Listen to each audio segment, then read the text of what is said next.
Good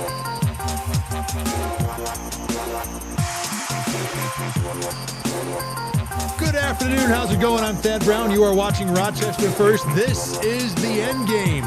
We call it that because all we care about is bottom line stuff. I get right to the important parts of everything, or at least I like to think so. It is Thursday afternoon, day before Halloween. Hope everybody's got costume prepared, candy ready to go, candy mostly not eaten. Save that for tomorrow. The weather in Western New York, Rochester, Buffalo is supposed to be pretty awful, which sounds about right for Halloween, especially after we've had like 80 days of pretty much extended summer. But either way, hope you're ready for that. I know I am. I'll be excited, ready to put on about 5-7 pounds. Don't care. It's Halloween. It's awesome. One of the best times of the year. Speaking of best time of the year, we got a lot to talk about today in this show. We'll certainly get into the World Series.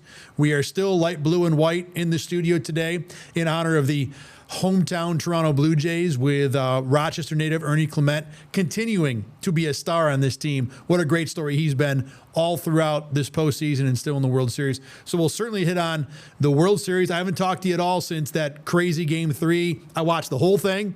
I'll give you my takes on that, plus why this series is at Game 6, why the Blue Jays are leading, and one of the best stories, at least one of the best stories, not named Ernie Clement. Something I just discovered last night, something that baseball is not promoting nearly enough in classic baseball fashion. So we'll get into all that later on. But what I want to start with, of course, is the Buffalo Bills. And we're going to talk a lot about Bills and Chiefs. But there is breaking news today. Let me get into that right away, because the Bills announced about an hour ago that training camp will remain in Rochester for the next 3 years. A new 3-year deal with camp at St. John Fisher. This was not a surprise. This was something that had been rumored through the summer. Pete Gwelly talked about it with the Democrat and Chronicle in Rochester here, that this was something the team was working towards. I was maybe a touch surprised that it was only a 3-year extension. I thought they might go longer, maybe to 5 years. But regardless, this is not a shock at all, because Sean McDermott is a guy who is certainly in favor of having camp on the road. He likes having the couple weeks away. He likes the bonding time for his team. Josh Allen is 100% behind this too. He totally buys in. Now look, Josh Allen, he's like the perfect team guy, so he's probably going to buy into most things, but he's certainly on board with the camp thing. He likes, bonding with the guys. He likes hanging out. So as much as the quarterback being a fan of it is certainly a thing, this is more about the head coach. And as long as Sean McDermott is going to be in favor of doing camp on the road, then camp is not moving from St. John Fisher. Even if the Bills spent all this money to build a brand new stadium and a brand new facility. It's not just the stadium. There's a campus there, right? There's space theoretically to hold camp, to bring fans in. And the thought was, if the Bills are going to spend all that money, then they're probably going to want to bring camp there to just make the most of your investment. But Sean McDermott, everywhere he has coached, when he was an assistant with the Eagles, when he was a defensive coordinator with the Panthers, and now every year as the head coach of the Bills, he has always gone away to training camp, at least for a little while. And you know how it works with longtime coaches, right? Once they do something one way, they're not going to change. They're more stubborn than an angry donkey. So Sean McDermott is a guy who's always gone away to training camp. That means Sean McDermott is going to be a guy who always goes away to training camp. And as long as he's the head coach with the Buffalo Bills, training camp will continue to be at St. John Fisher, and the Bills season will keep starting in Rochester, which is great for us. For anyone who's watching this that doesn't live in Rochester, isn't from Rochester, this town is ridiculously proud of the fact that we get, 2 weeks and change of the Bills season every year. It's very cool for us. So that's not changing. This city continues to be a part-time host for the Bills, and the Bills get to do what they want to, which is bring the team together and bond to start the season. So not a surprise, but a move that's going to be a win-win all the way around. And I don't get the feeling that there's much desire in Buffalo to have camp there. I'm sure there are a number of Bills fans in Buffalo who would like the idea of being able to see the team for free, even if it's just a practice. And remember, the Bills still do the stadium practice session every year, usually the second Friday of camp. So people who live in Buffalo get at least one day of camp. But camp in Rochester is the way the Bills want to go, and that's not changing for the foreseeable future. All right, let's talk about Bills and Chiefs here. And this is what I want to do today, because for all the various content I'm required to produce, we've got BKL Nightly coming up tonight at 8:30. We're going to record that in a little while. Remember, you can catch that every single Monday through Thursday, half-hour wrap-up of everything going on Bills-wise. We talk X's and O's on Tuesday. We have game day recaps after whatever game the Bills play. So keep your eyes peeled for that right here on Rochester First, Monday through Thursday, every single week of the Bills season. So our show tonight, I've got to give out a prediction. I also have to post my prediction for Bills Kickoff Live. So today's the day I got to have a pick on this game. And I'll be honest, I don't have a strong lean right now. So what I want to do here is kind of talk through this game. Offense, defense, all the different parts, the stats that are relevant, and see if I can talk myself in to picking one side or the other. To be honest, I'm going to try and talk myself into picking the Bills. Because as good as the Chiefs have been, there's something that's hitting me wrong about the idea that, the Chiefs got Rashee Rice back, Xavier Worthy's healthy, and therefore they're just going to be a juggernaut again. I mean, this is a team that's scratched and clawed to win every game for the last 2 years. Granted, they've been to the Super Bowl both of those years. But I think there's a feeling and a sense around the league that the Chiefs are the Chiefs and they're just going to go do what they do. And that means even winning on the road in Buffalo. They're favored by 1.5. That spread is now moved up to 2 because the majority of the betting public is on the Kansas City side. Another good reason for me to want to try and find my way to a Bills pick here. So let's go through this game, both sides of the ball, and try and see if I can land on enough reason to pick the Bills, because that's what I'm trying to do here. So when you talk about the Chiefs and what they've been lately, you got to start with Rashee Rice and what he's done as a receiver, how much he's added the last 2 games. Last 2 games for the Chiefs, they've been over 400 yards of total offense. They've scored nearly 30 points a game, 31 and 28 points the last 2 games. Rice has looked fantastic. 16 catches, 3 touchdowns in just 2 games. Patrick Mahomes is great. He's the number 1 fantasy quarterback in the game right now, he was close to the bottom of the top 10 the last 2 years. So number 1 for him is a heck of an improvement. And this team just looks like a juggernaut, like I said. With Worthy and Rice, Travis Kelce contributing, you even got, good, dependable veterans down the depth chart at wide receiver, Hollywood Brown, Juju Smith-Schuster. So this team seems to have everything that you would want out of an offense, and Patrick Mahomes is playing fantastic.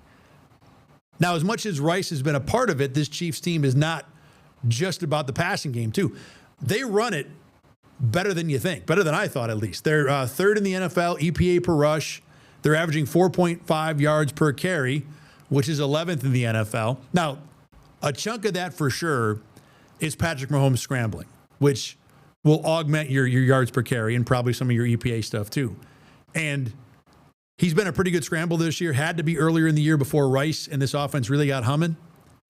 So the run game is not dominating, and the Chiefs won't have Isaiah Pacheco for this one. But it's, I really thought it would be like bottom 3rd, 20-something, and it really hasn't been that. They've been not great, but, a reasonably respectable rush team. So when you combine that with all the good things the Chiefs do throwing the ball, you can see why this offense has been, as dominant as it's been the last few weeks. They've got a great O-line. Pro Football Focus has them ranked among the top 5 going into this week. Trey Smith did not play last week on Monday night against Washington, limited in practice on Wednesday, but I think the general feeling is that he will be back. And that's a big factor here, too, for this Chiefs team on offense, because their interior 3 offensive linemen, Creed Humphrey and Trey Smith in particular, are really, really good. And with the Bills missing Ed Oliver, that interior of the Bills defense is going to be a bit vulnerable. I know Deion Walker has been fine this year. He's had, good moments. He's not consistently good. I mean, the Bills, he still does get pushed around too much in the run game to be able to say, well, the Bills have Deion Walker, so the run D will be fine. That's just not the case. Ed Oliver's been the best run defender for the Bills. Larry Ogunjobi was not good, I would say, in game 1. I'm going to cut him some slack because it was game 1. But the Bills don't really have much in the middle of their defensive line right now, especially against the run. Now, Jordan Phillips is up off the practice squad. He's on the active roster. I still think he gives you some juice as a pass rusher. Had a sack last week against the Panthers. Deion Walker, for his size, we talked about it here, for as big as he is, 6'7", 330 something, he's got some wiggle. So he can provide some pass rush also.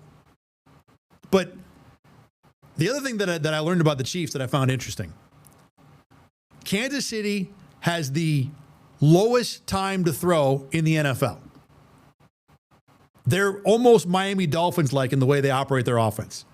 Mahomes drops back, the ball's out. Mahomes drops back, the ball's out. They have the lowest quarterback pressure rate in the league, too. So the quarterback pressure rate, yeah, the offensive line is good, but to me, that's a good chunk about how the Chiefs operate their passing game. A lot of screens, a lot of short stuff. Look, they're not, what are they, 20th in the NFL in explosive plays? So Kansas City's not going to straight drop back and let Patrick Mahomes survey the field and precision strike 20-yarders down the field. It's drop back screen, drop back pitch pass, drop back slant. Short, quick stuff, getting the ball out. Which that's going to exacerbate what the Bills are missing in the middle of their defensive line. Because when you get the ball out that fast, I've talked to Greg Rousseau a number of times before a Miami game, and you can see it on his face when he talks, how are you going to get to the quarterback this week? He knows the real answer is I'm probably not, because the ball is just going to be out before I can even get there. And this is going to be the same type of thing. So as good as Joey Bosa has played, and I think he's a guy that can very much have an impact on this game, because the Chiefs get it out so fast, it's hard to imagine Bosa or Rousseau being that effective as a pass rusher. And now when you're depending on Ed Oliver, because he's at tackle and he starts out closer to the quarterback, that's where you can impact the game. You know, some of the best pass rush plays the Bills have had against Tua the last few years have been Ed Oliver plays. They don't have that guy now. You know, even as good as Deion Walker and Jordan Phillips can be, those guys are still mountains of a man. They're giant people. They're just not going to get to the quarterback that fast. Now, the benefit here is that all those guys are like 6'7", like Rousseau, Epinesa, Bosa. Everybody the Bills threw out there on the defensive line pretty much is super tall. So I think what you're going to see when it comes to pass rush is guys trying to stay in their lanes, keep Patrick Mahomes from scrambling, try and compress the pocket and get the hands up. Try and knock some passes down. Because I just don't think you're going to be able to get to the quarterback enough to really cause a sack problem in this game. Chiefs offense has been really good in general, like you might imagine. They're number 2 in the NFL in scoring percentage and turnover percentage. So in other words, if you take all the drives they've had and the number they've scored, the Chiefs do it more often than everybody but one team, and they turn it over less often than everybody but one team. I'll get into a little point about that in a minute, about why it's a little bit fortunate for Buffalo. Bills on defense here. So let's go through what the Bills do well. They are 5th in the NFL, EPA per pass, 6th in yards per pass allowed, number 2 in sack rate, but the sack rate number is going to be exacerbated by 2 really bad offenses, the Jets and the Panthers, that Buffalo took advantage of. And of course, you know, the run game issue is a thing. Let's talk about that for a minute here. So the Bills are 19th EPA per rush, 31st in yards per rush allowed. The run defense may not be the worst in the league, but it's certainly among the bottom tier in the league. The Chiefs don't run it great. You know, I did talk about how they're 4.5 a carry, 11th in the NFL, and the EPA per rush is number 3. So the numbers are better than you would think. This is still not Derrick Henry or Bijan Robinson. It's no Isaiah Pacheco, so it's going to be Kareem Hunt, and check your roster and discover Brashard Smith is now the backup running back. By the way, grab Brashard Smith in your fantasy team just in case. Because if Kareem Hunt goes down and Smith is the only guy left even for a couple weeks, I don't care how good Smith is, and I think Smith's got some juice. If he's the only running back the Chiefs have, he'll be good for your fantasy team. But the reason I want to talk about the run game here just for a minute is that the Bills don't really stop much of anybody on the ground. And if the Chiefs can be even more effective than they already are rushing the ball, that obviously will cause Buffalo some big problems. And you think about how the Chiefs want to run their offense, right? We just talked about it. Get the ball out quick, screens, wide. You know, keep the eyes moving, go back and forth. The Ravens have done a great job of destroying Buffalo with this over the years, last couple of years, where You can keep linebackers head on a swivel, not knowing where the ball's going. Fake a run inside, quick throw outside, read option with a quarterback, all kinds of stuff. The Chiefs can do all this. Obviously, the running aspect with Mahomes is not nearly what Lamar Jackson is, but Mahomes can deal the ball around like Magic Johnson, no problem. And if you're the Bills and you're thinking, where I'm going to be vulnerable is on the outside in the 0 to 5 to 7 yard zone. Well, what are you going to do then? You're going to spread your defense out to try and deal with that. Well, if your defense is spread out, it's going to make it easier for the Chiefs to run inside, especially if they're not going to be threatened by Deion Walker or Larry Ogunjobi or Jordan Phillips one-on-one in the run game. And the linebackers, not named Shaq Thompson at least, are undersized. So this is I think the biggest problem that's facing the Bills on defense is how do you defend a passing game that wants to attack you mostly horizontally and quickly, right off the snap, and at the same time have enough inside so a Chiefs running game that's a little better than you'd think doesn't just gash you up the middle all night. So here's my solution to that. Here's the guy that I think is going to have to be, one of the main contributors to a Bills win, and that would be your rookie corner, Max Hairston. And this is probably asking a lot of this guy because it's game 2 for him.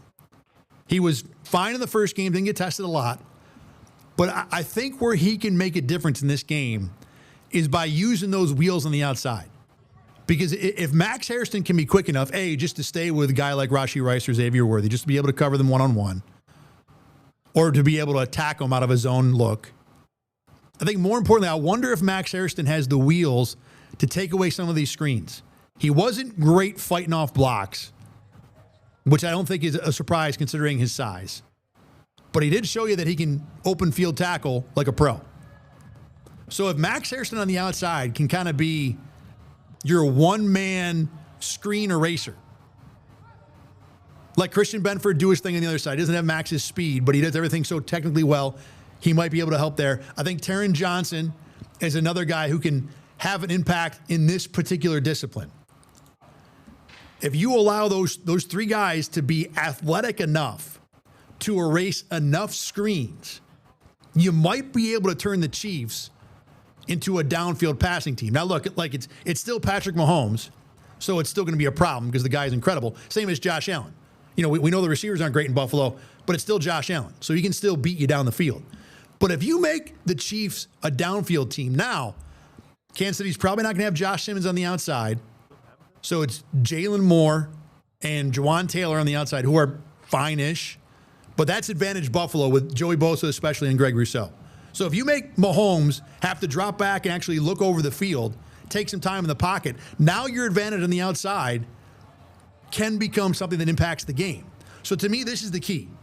Do the Bills have enough speed and athleticism at corner to be able to handle the screen game and then still leave some bodies in the middle to defend the run? And again, for Hairston in game number 2 of his career, I think they might be asking a lot, but that might be what the Bills need to do here. And how they deploy everybody, it's always fun to see against the Chiefs, but the Bills probably don't have the individual bodies in a lot of spots to just go man up with the Chiefs. Obviously not in the middle in the run game. And on the outside, I don't think they have it just because how inexperienced Max Hairston is. Maybe he does, but we'll see. So you're going to have to scheme up ways. You're going to have to overplay things and kind of say, all right, we're going to try and take this away, and if you beat us on this other thing, we'll tip our cap and move on to the next game. But I think Hairston can be a factor. Another thing I want to talk about quick here, too. Travis Kelce against the Commanders. He ran 20 routes. I know this is one game, but I thought this was interesting. 20 routes. He got 10 routes against man coverage, 10 routes against zone coverage. The 10 routes against zone coverage, he got targeted 8 times, 6 catches, 99 yards. The 10 routes against man coverage, 0 targets.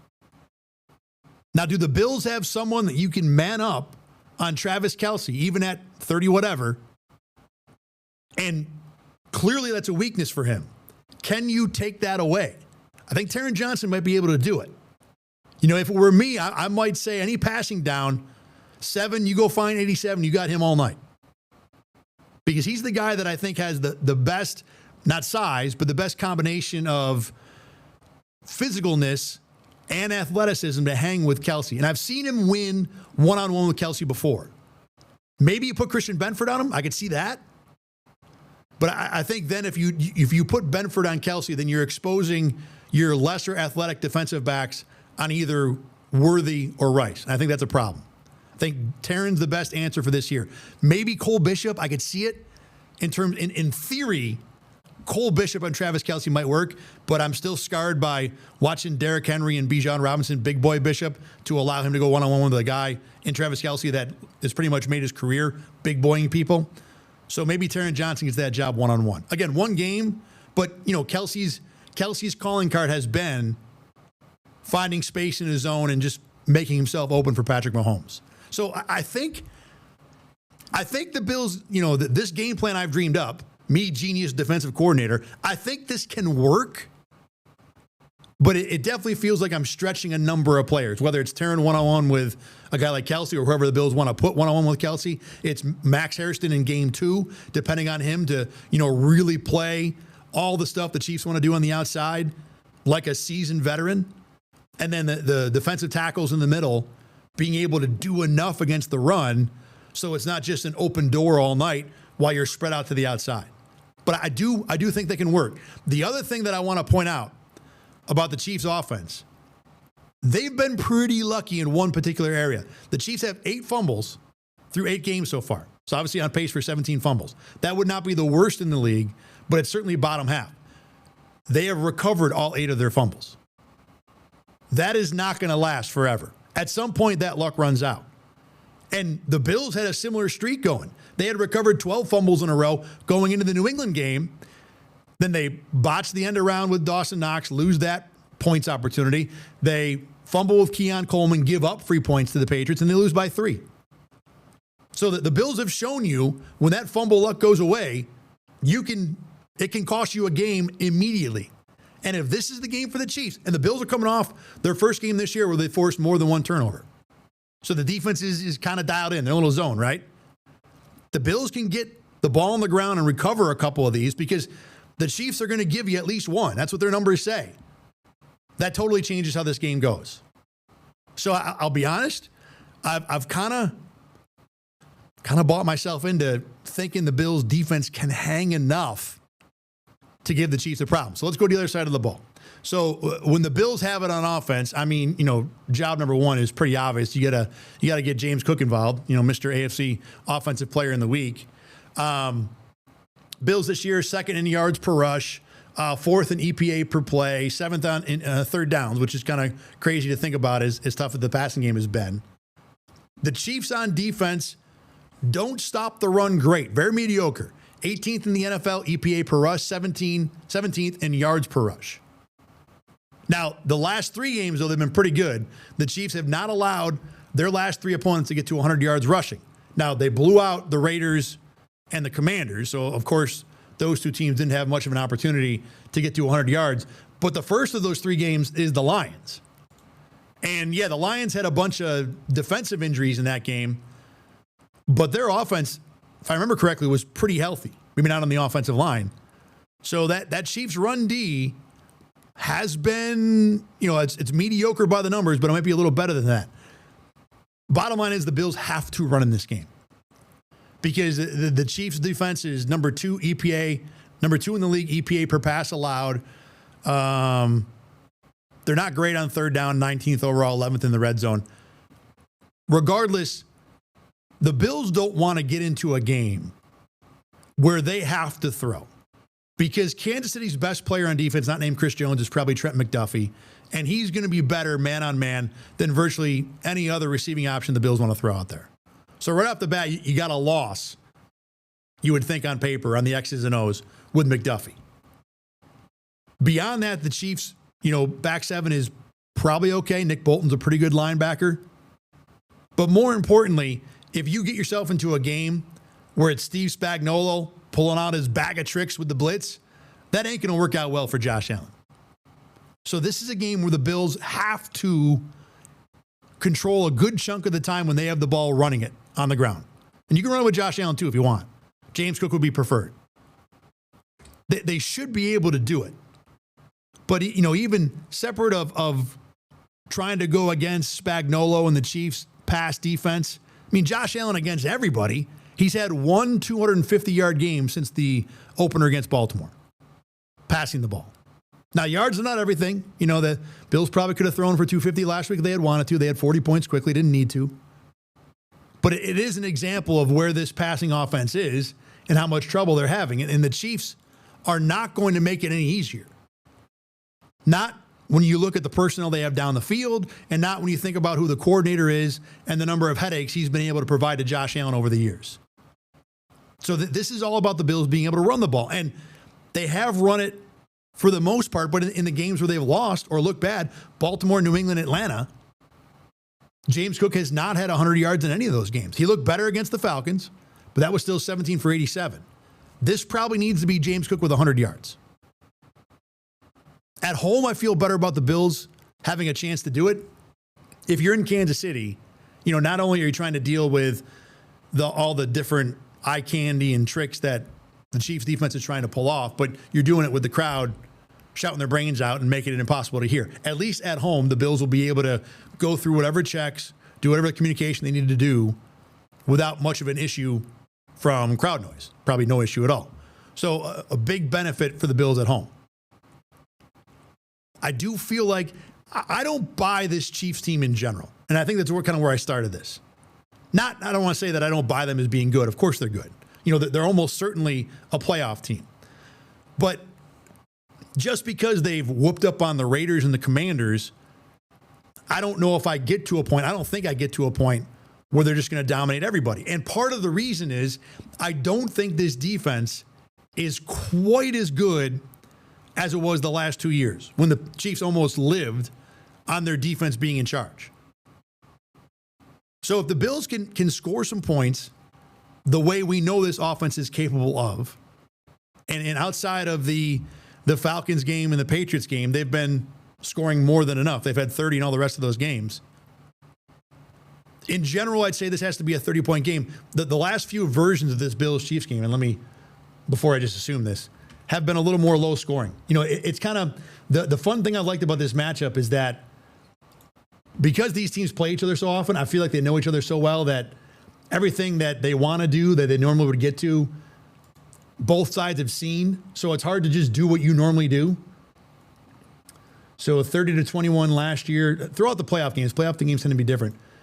30-21 last year in the regular season, 23 regular season was 20-17. 22 regular season was 24-20. So I feel like the regular season games, especially because I think both sides, I don't know if they do it, but there's probably a desire to not throw the kitchen sink on the field, to not put everything out there for their opponent to see. So I think these regular season games get played a little closer to the vest. And as much as you would think, well, the Bills defense isn't good, or as good as you want it to be against the Chiefs. The Chiefs offense is rolling. The Bills offense can be very good. So therefore, the winner of this game is going to score 30. I don't think that's a guarantee. Just because I think both teams, kind of dial it back a little bit. So I do think this game stays relatively low scoring. I think the Bills have to force some turnovers.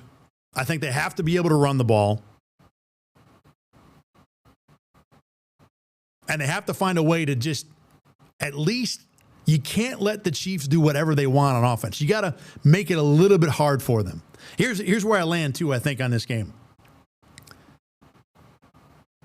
Either the Chiefs are going to show up and win this game relatively comfortably, kind of like how the Bills won the game last year, where, it was close early fourth quarter, but Josh Allen, scores that touchdown on fourth down, and the Bills end up winning by 2 scores. It wasn't quite a 2-score game, but the Bills were the better team, and I don't think there's any doubt about that. I think if the Chiefs win, that's how they win. I think it'd be something like it was 30-21 last year. That score would make a lot of sense to me.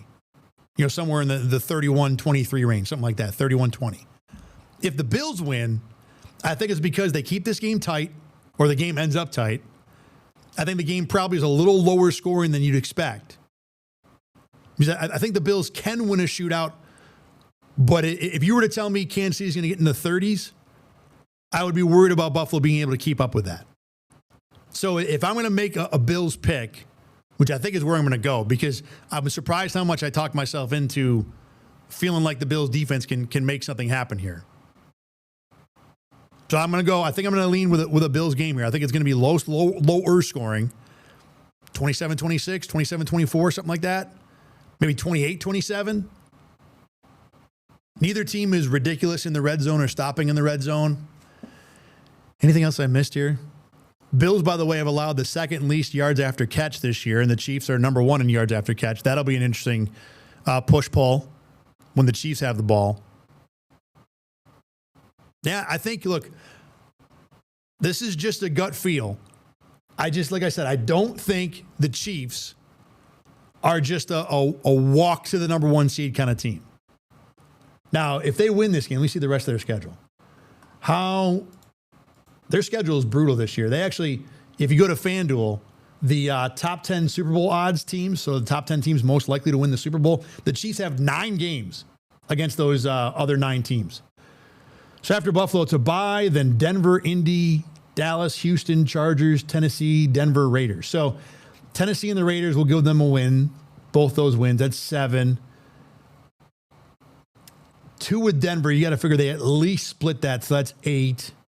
Chargers at home will make that 9. Dallas, they should win. That's 10. So if you split the Denver game, that's 10-4. If you lose the Buffalo, that's 10-5. And I'm missing Indy and Houston. So split those. They're probably 11-6. I think if they lose the Buffalo, I think Kansas City has a tough time winning the division. So they might need this game to win the division. The Bills, by the way, might be in the same boat. Let's play that game for a minute here. Go to the New England Patriots. Let's see what New England's schedule is going to be here. I want to see how many wins I think they're going to have, because they're 6-2 right now. 6-2, boy, their bye is week 14 too. They're going to go into the Bills home game off a bye. What an advantage that's going to be. Talk about that in about a month. All right, so New England's got Atlanta at home this week. Falcons have been bad on the road and bad in general, so that's a win, 7-2. At Tampa, we'll say that's a loss, just because they would have won New England 6 in a row if they beat Atlanta. So we'll go 7-3 Tampa. Jets at home was a win, 8-3. At Cincy, probably a win, 9-3. Giants at home, 10-3. The Bills got to beat New England if we're even going to have this conversation. So lost to Buffalo in New England, 10-4. At Baltimore, we'll say that's a loss, 10-5. Jets and Dolphins to close the year, it's 12-5. So can the Bills get to 13 wins? We're going to give them the New England game if they lose this one. So let's say they lose to Kansas City, it's 5-3. At Miami, 6-3. Tampa at home, I'm going to shelve that one for a minute. Let's see, Tampa at home, Houston on the road. So they split those. So 5-3 loss to Kansas City, 6-3 beat Miami, split the next 2, 7-4. At Pittsburgh, we'll say a win, 8-4. Cincy at home, 9-4. New England on the road, we say that's got to be a win, so 10-4. Cleveland on the road, 11-4. Philly at home, we'll say a loss, 11-5. Jets, 12-5. So if the Bills lose this one and beat New England, my guess would be a tie at 12-5, and then we're going to play the tiebreaker game. New England is undefeated in the division. We'll assume nobody drops anything to the Jets and Dolphins. So I'd have to really, really dive into that in terms of who would win the tiebreaker there. So, but I guess bottom line, the end game is if the Bills lose to the Chiefs, I think there's still a path to win the division. They're going to have to beat New England, I think, no matter what, in that other game up in Foxborough. So this game might be a little bigger for Kansas City just because they're dealing with 2 teams that are a headache, and they're behind right now. Well, I guess the Bills are behind too. So I think Kansas City might need this game to win their division, depending on what you think of both the Chargers and Broncos. And the Broncos are the team leading the division, so they're certainly more the threat. I'm not going to play out the Denver Broncos schedule. But if the Bills lose this game, winning the division is still possible. And then if they win the division, you know, they're probably not a 1 seed. The Colts look like they're going to be destined for that. But at least you're home for the first round. Maybe you're home for that Chiefs game, assuming Kansas City gets in and the seeds work out that they catch you second round. So I think this game is bigger for the Chiefs. Either way, I don't think either side is going to look at it as some ridiculously important game. I mean, the Bills have played this game so many times that You know, we talked to veterans yesterday about how big the game is. They almost rolled their eyes at us. Yeah, Chiefs, whatever. I mean, this is the 10th time that Mahomes and Josh Allen have met in a game. The Bills know this, and I'm sure that the Chiefs feel the same way. I mean, both these teams have played a ridiculous amount of big games other than against each other, especially Kansas City. So, yeah, I could sit here and project and say, well, you know, if the Chiefs and Bills win, lose, this is what it means for the rest of their season because you go through all the games, you think what's about to happen. Obviously, there's a chance that the Chiefs are just so good it don't even really matter. That they just, maybe they trip up against Buffalo, but then they just roll through everybody because they're that strong a team. And the trade deadline will change everything too. So I think I'm going to pick the Bills. I think I've landed on a spot where I can at least make the argument that the Buffalo will win. And again, I will go back to how I think the thing I'm most sure about is that if the Bills win, they pull out a close one. If the Chiefs win, they win this game by 2 scores. Maybe not dominantly 2 scores, but by 2 scores. All right, let's take a break. When we come back here, we're going to talk about the World Series. This has been fantastic baseball. Obviously, there's a local connection here with Ernie Clement doing well, so we'll break that down. And there's a great story in this series that baseball is not nearly promoting enough. So I will give it at least a chunk of the time it deserves. That's after a break. You are watching the Endgame. I'm Thad Brown. This is Rochester First, but the kids, all the cool ones, the ones you wanted to hang out with when you were in high school, they all call it Rock One. We're back after this.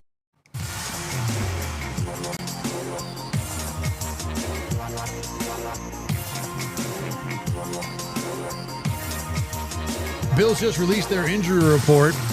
Some notable stuff here. This is not just sometimes it's same old from the day before. This is not going to be that. So, let's see. Joey Bosa, Terrell Bernard, Ray Davis, all full practice. Those guys weren't really a huge deal from yesterday. It was illness and vet rest for the guys for the most part. Terrell Bernard's still fine. Daquan Jones, still no practice, so I don't think we'll see him this week. Josh Palmer went from DNP to limited with a knee in the ankle. So the Bills could get him back. I mean, Josh Palmer hasn't had much of an impact. He's had no more than 2 catches in a game since the opener. So I don't – look, he can be good. The Bills just don't use him enough. And I don't know. There's any number of reasons for that. I mean, Palmer's a part of it, but the Bills not been able to get anything going down the field. Let me just confirm what I said. Yeah, since the opener, 2 receptions, 1, 2, 2, 2. So, I mean, better that Josh Palmer's available. He's, you're more of your prototypical outside guy, so that would help. What's the other one? Jordan Phillips, vet rest, no big deal. Matt Prater still got a calf injury. That's an underrated thing if he can't go. The Bills, I don't think they can just reactivate Tyler Bass on a whim on Friday. I guess maybe theoretically they could. But the Bills haven't brought in a kicker, so I think Prater's probably going to be fine. Here's the one that's on the negative side. Shaq Thompson went from limited, and I thought he was vet rest yesterday, to be honest. Now he did not practice today. And Shaq Thompson's been the Bills' best linebacker so far. He doesn't make or break this defense because I think you could take Shaq Thompson, Terrell Bernard, and Matt Milano, short of, some guys are middle linebackers, some guys are outside linebackers. But in terms of level, you could put the 3 of those guys into a hat, pick out 2, and you're getting about the same type of player. I mean, Shaq has been really good this year for what the Bills probably expected. And I think Terrell Bernard and Matt Milano have underperformed to a degree this year. Injury is a factor for both those guys, but again, if you take Shaq out and put Terrell Bernard in, I don't know if you're losing much. The one thing I will say is I think Shaq does a little better job being physical at the point of attack. And we talked earlier about if the Chiefs are going to spread you out, or if you're going to spread yourselves out on defense to try and combat what the Chiefs do, then you need guys in the middle that can win one-on-one. And of all the linebackers who are, if they get forced to take on a guard coming downfield from the line of scrimmage, I think Shaq's got the best look at winning that. I don't think his look is great. All the Bills linebackers in general are undersized. They're going to lose those battles. They need guys up front to create space, occupy blockers, so they can use the speed to make tackles. So, all that said, if Shaq Thompson's not available, it would hurt. But I don't think it really is. The Vegas line is not moving because Shaq Thompson's out of a game. All right, let's move on to some baseball here because this World Series has been phenomenal. I did watch the entirety of Game 3 on Monday. And I just want to say, I know we're 2 games old from that now. Up till nearly 3 a.m, I did regret it the next day for sure. But that was such a good baseball watch. I have not watched that many consecutive innings in baseball in the longest time. The way this job works and just kind of the way I handle it, I like to be in and out of things. So, if there's a good game going on, I'll check out the 9th inning. If, you got a fun matchup or, I'm watching a game and there's bases loaded in the 6th inning with a 2-1 game, I'll watch that at bat, but I'm not watching consecutive innings. This game, I pretty much was dialed in from the 7th inning on to the 18th. And everything was high level, top to bottom. The pitching, unbelievable. Both bullpens, neither one of them is great. They were great in this night, and they were legitimately great. It wasn't entirely bad hitting. It wasn't like every hitter was up there just wailing away at anything within, a zip code of the strike zone. This was good. This was pitches being executed. This was location being pinpoint. This was good mixes. It was fun to watch. And the relievers were in for so long, you got to know what they all had, what they were going to do. And you got to the 3rd or 4th inning, these guys were pitching, and you're thinking, well, I'm going to go splitter here. I want to see that curveball again. So it was fun to watch. The announcing was great too. Joe Davis and John Smoltz were really, really good. It was game 3. It was 1-1. They talked a little bit about how important it is. Usually the team that wins game 3 wins like 70, 80% of the World Series. I don't know. But it was an important game, and we all knew this. And it was easily a spot where, as a broadcaster, you could get so locked in to the importance of the game that every pitch, every situation, you're just talking in the weeds baseball for 3 straight hours. And they did not do that. They made jokes about what food was available. They made jokes about how late it was, how long guys were going. They really handled it with a brilliant mix of being loose and having fun, but also educating you about what's going on.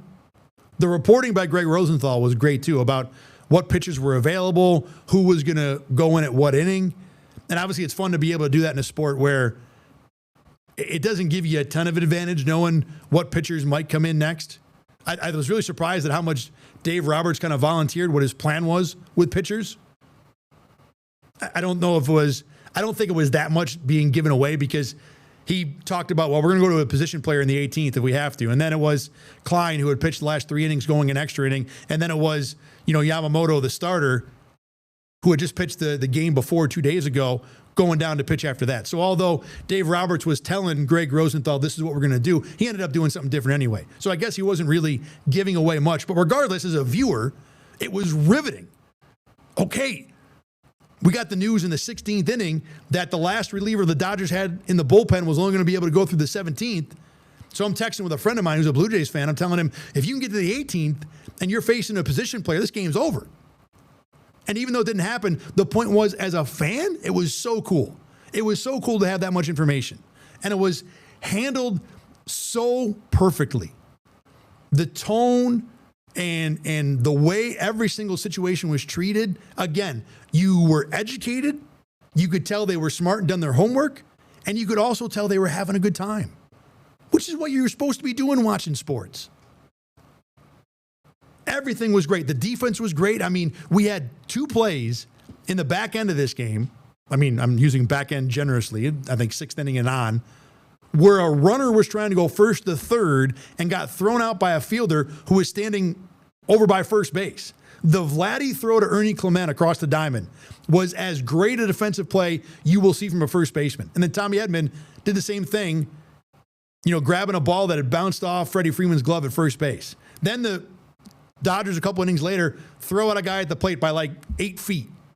So the defense was great. The pitching was great. The broadcasting was great. You had a walk-off home run from Freddie Freeman after Will Smith and Teoscar Hernandez hit balls that would have been homers, 360 nights out of the year. That game just had some really heavy air. The ball wasn't carrying. So everything was top. Even the umpiring, for the most part, was high level.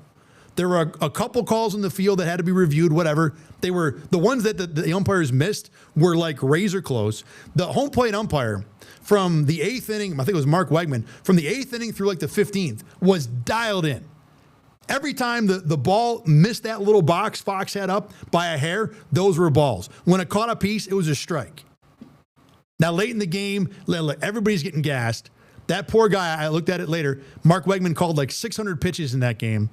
So if he missed number 545, I'll cut him some slack, and that's what happened. But before that, there was a long stretch where he did not miss anything. And that added to the fun, too. When you've got everybody, I mean, that's why I watch sports. You know, I'm not in there to see, like, my team win. I want to see people who are the best at what they do in the world accomplish things, execute in the most important situations you can dream up. And we had that for like 3.5 consecutive hours on Monday night. And if you went to sleep, I get it. Most of you out there who went to sleep probably are responsible adults who have things that you have to do the next day. I totally get it. For me, able to watch it, and for everybody on the West Coast, it was absolutely one of the best games I have ever seen. Maybe the best game in terms of just quality of play. But now, like I said, we've had 2 games since. So now we're ready for Game 6 tomorrow on Halloween. Jays up 3-2. And last night's game, I thought, was the perfect example of why Toronto is winning this series. Last night, of the Jays' 9 starting hitters, 8 of them had base hits. They had 9 hits as a team. 7 guys had 1 hit, and then 1 guy had 2. I forget who it was with the 2. It doesn't matter. Probably was Vlad Guerrero, to be honest. This Toronto team is just hitting top to bottom. And Rochester's Ernie Clement and Vlad Guerrero at the top of the list. They are the first pair of teammates ever to have 25 base hits in the same postseason together. So it's awesome, first of all, for those of us in Rochester that now our guy not only is just playing well, and we all see it, but now he's part of history. Now there's like a line that Ernie Clement is in by himself. I mean, with Vlad Guerrero, but they're the only ones ever to do it. And Clement, for the most part, has been hitting like 6th, 7th, 8th in the order, whereas Guerrero's been 2nd or 3rd. So what it means for the Blue Jays is that for the duration of the postseason, 2 out of every 3 innings, you've got a guy that's about a 50-50 shot to get a base hit because both guys are hitting close to 400, throwing a couple walks, and I'm sure the on-base percentage is high. Let me see if I'm sure I can figure this out pretty easily. Yeah, on base. Yeah, okay. So Ernie Clement's on base is 397. Vlad is 506. So again, essentially you've got 2 guys, or every inning, 2 out of every 3 innings, the Blue Jays have a hitter that's a coin flip to get on base. 2 out of every 3. I mean, that's a fantastic base to start hitting-wise. Then after that, you know, Addison Barger's actually got a better on base than Ernie does right now. He's 414. Bo Bichette hasn't played a lot. He's at 389. Even Jimenez, the guy who's been hitting 9th, he's 297 on base. So just top to bottom, the Blue Jays have guys who are constant threats. There's no hole. There's no, getting an inning off. There's no free 1, 2, 3 inning. Every single inning, the Blue Jays are bringing a threat. And you've seen it in the last 2 games. The general thought with baseball at this level, championships, is that the team who wins a championship needs to be able to hit home runs. And the Jays have done that. Vlad Guerrero had a 2-run shot in Game 4. They got him ahead. And then last night it was Vlad Guerrero and Davis freaking Schneider who led off the game with a home run. I mean, that's a whole separate thing. When you got that guy hitting a home run to open a game, you know you're dialed in at the plate as a team. But after those 2 runs that came on home runs in both of the last 2 games, the Blue Jays tacked on 4 more in each game. All of them were virtually all small ball. Those 8 other runs that the Jays scored after their homers in the last 2 games, only 2 extra base hits. Dalton Varsho had a triple last night. Ernie Clement had a double the game before. So the Jays aren't just doing it with home runs. Yeah, having the home runs helps for sure, but they're doing it in every single way. They're doing it throughout the lineup. They're doing it going deep. They're doing it with walks and being gnats and moving up on wild pitches.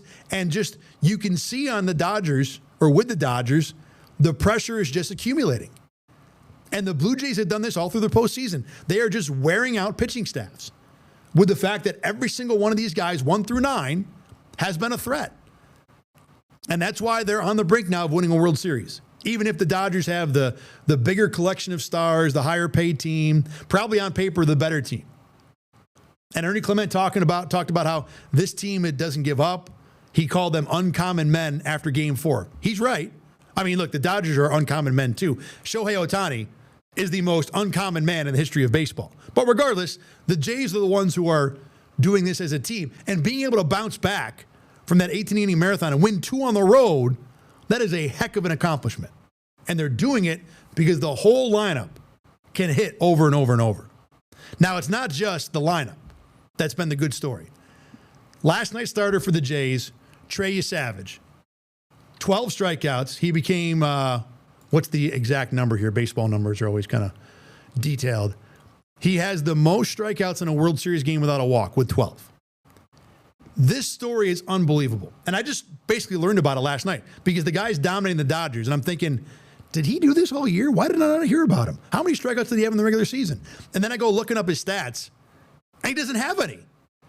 And I'm like, is the website I'm looking at having a malfunction? How can this guy not have a season? Well, it's because Trey Savage began this year at single A. Trey Savage this season pitched at every single level of the minors. How is this not the only thing I've been hearing about, not named Shohei Ohtani, all the way through the World Series? This is as good a story as it gets. So he starts the year at single A, Dunedin, right? 33 innings, strikes out 55 guys. About a month and a half later, May 16th, he gets promoted to high A, Vancouver. So, this guy started, he had to play 2 levels of A ball for the first 2 months of the season, right? He's in Vancouver for 4 starts, 33 strikeouts, 17 innings. So he dominates there again. So in early June, they promote him to Double A New Hampshire. Man, this dude is like getting the view of North America. Dunedin, Florida, Vancouver, New Hampshire. So he's there for 7 starts, 46 strikeouts, 21 innings. Again, just dominates. ERA was a little high. He was starting to get hit around a little bit. But regardless, the dude clearly had the stuff. So in August, he gets promoted to Buffalo. In Buffalo, he's a starter for 4 games, pitched a little out of the bullpen, but again, played really well. Not as good. I think I have the stats here, Lon. Come on, XL. There it is. 26 strikeouts in 17 innings. So then after that, on September 14th, he gets promoted to the big leagues. So he does 7 weeks at single A, at low A. He does 3 weeks at high A. He does 2 months at double A. He does just over a month at triple A. Then he pitches in the bigs starting in the middle of September. So he does 2 weeks in the majors and then goes to the postseason and is basically one of the best pitchers in the World Series. Dominates the best lineup that money can buy.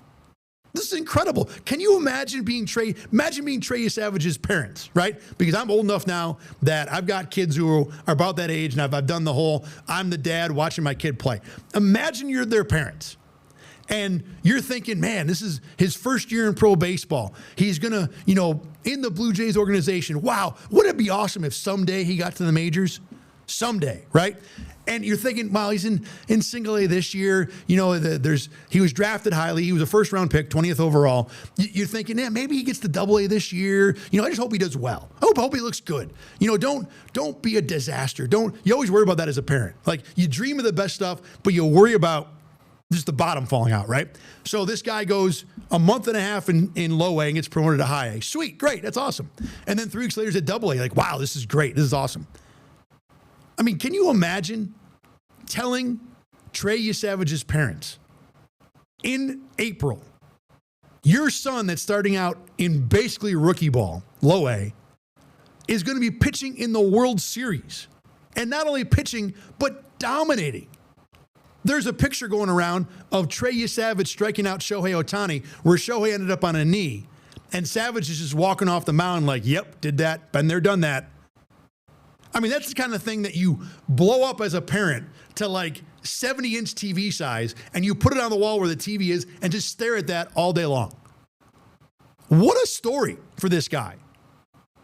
And this is just his first year. We're very likely going to be hearing a lot about Trey Savage going forward. And how baseball did not promote the heck out of this. Now, look, I'm not dialed into baseball as much as I am into football just because of what my job is. But I pay attention to baseball. I'm a Brewers fan. I was watching, pretty dialed in most of the fall into the postseason. How have we not known that Trey Savage was a guy that started the year at low A? That boggles my mind. But now here he is, being the hero, being one of the heroes of, to this point, what's the most important game of the year for his team. There will be obviously more important games in Game 6 and Game 7, when the Blue Jays can finally put this series away. And maybe he gets into a game in Game 7 if we, get the extra innings and things kind of get out of hand. But it's incredible to think about what he's gone through this year and how unimaginable the finish to this season must have been when the season started. All that said, I don't think this series is over. If there's any team in the world that I think can go into Toronto and win 2 and win a series, it is this Dodgers team. They've got Yoshi Yamamoto on the hill tomorrow night. He has been fantastic. 2 complete game wins his last 2 times out. Clearly has that dog in him because he was going to pitch in the 18th inning or the 19th inning of that game on Monday. So I think that Yoshi wins for the Dodgers on Friday, and we get Game 7 on Saturday, which is what this series deserves. This series has been so good that the only appropriate way for it to end is Game 7. And then Game 7, I got no idea. It'd be Shohei on the mound for the Dodgers. It'd be Toronto at home. It's going to be hopefully the perfect finish to this series. Fernie Clement, too. Be awesome to see him win, but I just want to see Game 7, and I think that's what we'll get. Thanks for watching the Endgame. I'm Thad Brown. We'll see you again on Monday when we talk Bills and Chiefs recap. Thanks for watching here in Rochester First. Get the Rochester First streaming app today for everything you love from News 8 On Demand, plus exclusive shows you won't see anywhere else. Search ROC and download for free on Roku, Amazon Fire, and Apple TV.